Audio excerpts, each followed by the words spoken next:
Friends, पिछले भाग में आपने पढ़ा था आर्यन को जॉब मिल जाती है। आर्यन का इंटरव्यू लेने वाले मेंबर्स आर्यन को कहते हैं, आपकी क्वालिफिकेशन इस पोस्ट के लिए बिल्कुल पर्याप्त है। आप में वो सब क्वालिटीज़ हैं जो हमें इस पोस्ट के लिए चाहिए थी। आज से आप इस टेक्सटाइल कंपनी के सीईओ की पोस्ट पर होंगे। हम आपसे उम्मीद करते हैं कि आप अपनी लगन और मेहनत से इस कंपनी को आसमान की बुलंदियों तक पहुंचाएंगे। आर्यन ने मुस्कुराते हुए सबसे हाथ मिलाया। मैं पूरी लगन और मेहनत से अपनी जिम्मेदारियों को निभाऊंगा। आप बाहर जाकर अपना अपॉइंटमेंट लेटर ले लीजिए और कल से अपनी कुर्सी संभालिए। नौकरी मिलने से आर्यन के चेहरे की रौनक और बढ़ गई, पर महक की हालत याद आते ही उसके माथे की नसें तन गई। महक अभी भी बेहोश थी। उसका हाथ पूरे का पूरा लाल पड़ गया था। माथा छूकर देखा तो उसे बुखार भी था। शेखर जी उसकी हालत देखकर लगभग रो ही पड़े। बिटिया, हमें माफ़ कर दो, हम तुम्हारे लिए कुछ नहीं कर पा रहे हैं। तुम इस घर की छोटी बहू हो, फिर भी तुम्हें वो इज्जत हमारे घर में नहीं मिल पा रही है जिसकी तुम हकदार हो।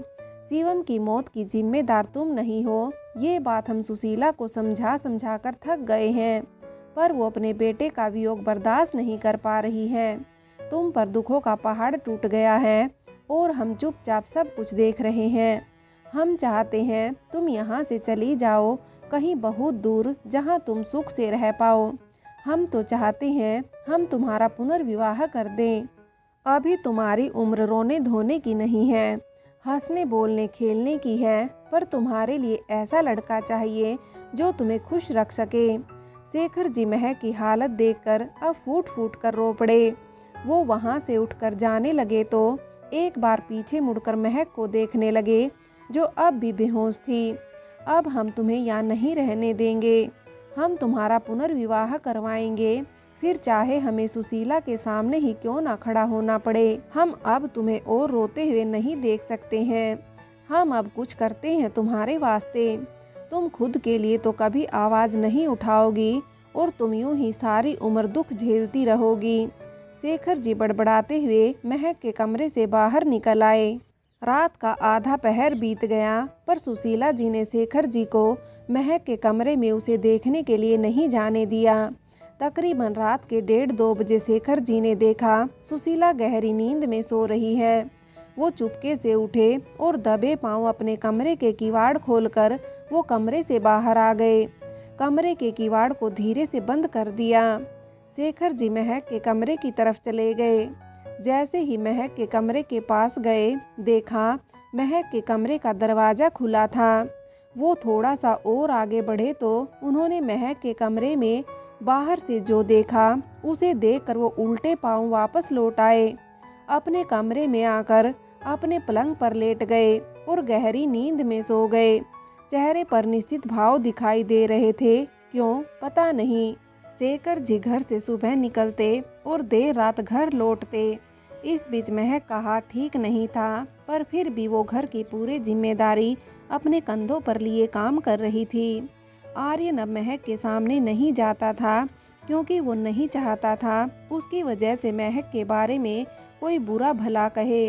पर सुशीला जी के दिमाग में एक बात बैठ गई कि महक और आर्यन के बीच कुछ सीन चल रहा है। सुशीला जी के मन में अब महक के लिए नफरत और बढ़ गई। उन्होंने अपने मन में कुछ सोच लिया था। वो अपने कमरे से बाहर निकली और घर के बाहर चली गई। ये सिलसिला कुछ दिन यूं ही चलता रहा। शेखर जी सुबह से लेकर शाम तक कहाँ रहते किसी को भी नहीं पता था, और ना ही किसी ने उनसे पूछने की जहमत उठाई कि वो दिन भर कहाँ रहते हैं। आर्यन भी अब घर में कम रहता था।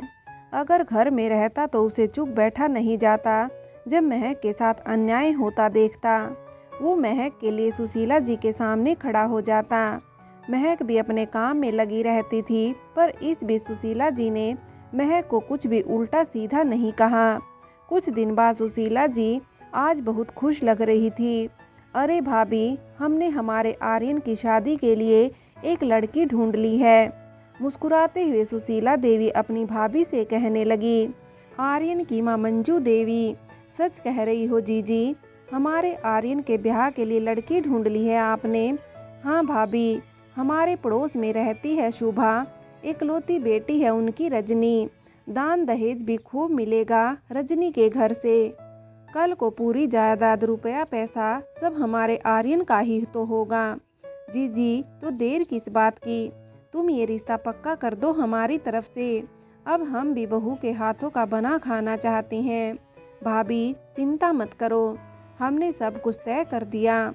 पंडित जी से पूछा है शादी के मुहूर्त के बारे में, तो वो बोले अभी तारा डूबा है, अगले महीने से अच्छे दिन शुरू हो जाएंगे। हमने सोचा ब्याह का मामला है तो सब शुभ दिन शुभ घड़ी में हो तो अच्छा रहेगा। जी अब हमने आर्यन की शादी की सारी जिम्मेदारी आप पर छोड़ दी है। आप बस हमें बता देना ब्याह कब का रखा है, फिर हम तैयारियां करना शुरू कर देंगे ब्याह की। भाभी चिंता मत करो, सब हो जाएगा। आर्यन हमारा भी बेटा है, उसके ब्याह में हम कोई कमी नहीं छोड़ेंगे। जी वैसे लड़की करती क्या है, कितनी पढ़ी लिखी है? वो क्या है ना, हमारा आर्यन इतना पढ़ा लिखा है तो उसकी शादी किसी अनपढ़ से नहीं होनी चाहिए। भाभी लड़की बहुत पढ़ी लिखी है और सुंदर भी है, तुम बस अब सास बनने की तैयारियां करना शुरू कर दो। दोनों ननंद भौजाई आपस में हंस हंस कर बातें कर रही थी, पर इनकी बातें कोई और भी सुन रहा था। एक दिन रात को शेखर जी आर्यन के पास गए। आर्यन घर की छत पर अकेला खड़ा था। आर्यन ने पीछे मुड़कर देखा तो शेखर जी खड़े थे। फूफा जी आप इस वक्त यहाँ? कुछ काम था तो मुझे आवाज़ लगा देते, मैं आ जाता आपके पास। आर्यन मुझे तुमसे जो कहना और जो पूछना है उसके लिए मुझे ही तुम्हारे पास आना चाहिए था। क्या बात है फूफा जी, आप किसी बात से परेशान हैं क्या? आप बहुत थके से लग रहे हैं और आजकल आप सुबह ही घर से चले जाते हैं। इतनी सुबह सुबह कहाँ जाते हैं आप? आर्यन मेरे कंधे पर एक जिम्मेदारी है जिसे मैं अपने जीते जी निभाना चाहता हूँ और मुझे उस जिम्मेदारी को निभाने के लिए तुम्हारी मदद चाहिए। फूफा जी आप हुक्म करिए, महक से शादी कर लो। आर्यन शेखर की बात सुनकर उनसे 2 कदम पीछे हट गया। उसकी आंखें बड़ी हो गई। क्या हुआ आर्यन, तुम मेरी बात सुनकर इतने हैरान क्यों हो गए? फूफा जी आपने बात ही ऐसी कही कि मेरी आंखें बड़ी हो गई। पर तुम तो महक को पसंद करते हो ना? शेखर जी आर्यन की आंखों में देखकर कहने लगे। आर्यन की आंखें अब और बड़ी हो गई और हैरानी से फैल गई। किसने कहा आपसे कि मैं महक जी को पसंद करता हूँ? तुम उसके बचाव में हर बार सुशीला के सामने खड़े हो गए और कुछ दिन पहले जब महक का हाथ जल गया था तब भी तुम महक का बचाव कर रहे थे और उस रात तुम महक के कमरे में उसके लिए दवाई और बरनोल खाना रख रहे थे जब वो सो रही थी। तो वो सब क्या था? मुझे पता है महक अपने लिए कभी नहीं लड़ेगी, चाहे कुछ भी हो जाए वो कभी भी अपने साथ हो रहे अन्याय के खिलाफ नहीं बोलेगी। मुझे पता था वो दवाई नहीं लेगी, इसलिए रात को चुपके से उनके कमरे में दवाई, बरनोल और खाना रख कर आ गया ताकि वो जब उठे तो खाना खाकर दवाई खा सके। फूफा जी मैं उस दिन रात को महक जी के कमरे में इसलिए गया था, पर आपको कैसे पता? मैंने तुम्हें महक के कमरे में देखा था, इसलिए मुझे लगा तुम महक को पसंद करते हो तो उससे शादी करके मुझे चिंता मुक्त कर दोगे। क्या हुआ फूफा जी, आप इतने परेशान क्यों हैं? आर्यन महक के भैया भाभी महक को बिना बताए बनारस छोड़कर हमेशा के लिए जा चुके हैं। शेखर जी ने निराश होकर कहा। क्या? पर उन्होंने ऐसा क्यों किया? वो बताकर भी तो जा सकते थे। आर्यन महक की भाभी महक को बोझ समझती थी अपने ऊपर, इसलिए उसके माँ बाप के गुजर जाने के बाद उन्होंने महक की शादी छोटी सी उम्र में कर दी। शादी के बाद एक कहर उस पर और बरपा। मेरा बेटा इस दुनिया को अलविदा कह गया और महक को जीते जी मरने के लिए छोड़ गया। शेखर जी की आंखों में आंसू आ गए ये सब कहते हुए। अब सुशीला महक का जीना हराम कर देगी। मैं आज हूँ कल नहीं रहूँगा। मेरे जाने के बाद महक की ज़िंदगी नरक से बदतर हो जाएगी, इसलिए मैं चाहता था उसकी शादी हो जाए।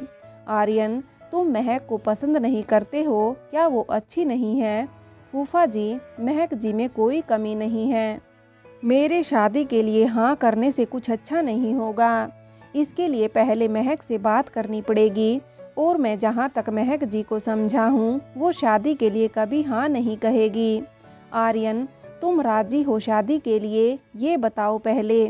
फूफा जी, मुझे कोई ऐतराज़ नहीं है इस शादी से। महक जी सुघड़ और गुणों से भरी हुई है। तुम उसकी चिंता मत करो, मैं महक से बात करूँगा। तुम्हारे हाथ में महक का हाथ देकर मैं चैन से मर सकूँगा। तुमसे बेहतर जीवन साथी उसके लिए कोई नहीं होगा। तभी छत पर किसी के आने की आहट हुई तो दोनों ने अपने पीछे मुड़कर देखा तो दोनों की आंखें बड़ी हो गई। आर्यन और शेखर जी ने पीछे मुड़कर देखा तो सुशीला जी खड़ी थी, जो दोनों को घूर रही थी। शेखर जी और आर्यन का गला सूखने लगा। कहीं सुशीला ने मेरी और आर्यन की कोई बात तो नहीं सुन ली जो हम आपस में कर रहे थे। शेखर जी अपने मन में सोचने लगे, जी आप और लल्ला इस वक्त यहाँ क्या कर रहे हैं। दोनों ने सुशीला जी के मुंह से ये बात सुनी तो दोनों ने राहत की सांस ली। आर्यन ने लंबी सांस ली और खुद को नॉर्मल किया। बुआ, नींद नहीं आ रही थी इसलिए छत पर आ गया। यहाँ आकर देखा तो फूफा जी भी छत पर थे। फिर हम दोनों बातें करने लगे और ये वक्त हो गया। ठीक है, अब नीचे चलो, बहुत रात हो गई है। तुम्हें भी सुबह अपने दफ्तर जल्दी निकलना होता है। सुशीला जी ने शेखर जी को देखा और उनसे बिना बात किए छत से नीचे आ गई। फूफा जी आज तो बच गए। अच्छा हुआ उन्होंने कुछ नहीं सुना। शांत थी बुआ, ये तूफान आने से पहले वाली शांति है। सुशीला ने सब कुछ सुन लिया है। क्या आप कैसे कह सकते हैं कि बुआ ने सब कुछ सुन लिया है। शेखर जी ने आर्यन को देखकर कहा, बेटा, तुम्हारी बुआ मेरी पत्नी है, उसे मुझसे बेहतर कोई नहीं जानता है। जिस दिन तुमने महक को बचाने के लिए सुशीला का हाथ पकड़ा था उसी दिन से ये महक से खार खाए बैठी है। ये जरूर कोई तिकड़म लगा रही है। हो सकता है महक को कोई नुकसान पहुंचाने वाली हो। मुझे कुछ करना होगा वरना बहुत देर हो जाएगी। आर्यन की आंखें बड़ी हो गई। नहीं फूफा जी, बुआ ऐसा कुछ नहीं करेंगी और देर हो जाएगी मतलब।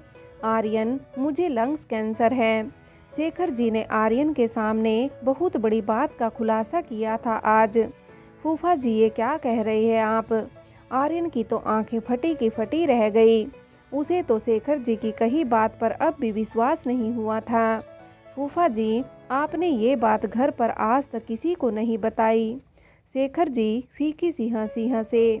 आर्यन, किसी को किसी की नहीं पड़ी है यहाँ। बड़ा बेटा है जो घर जमाई बन गया है।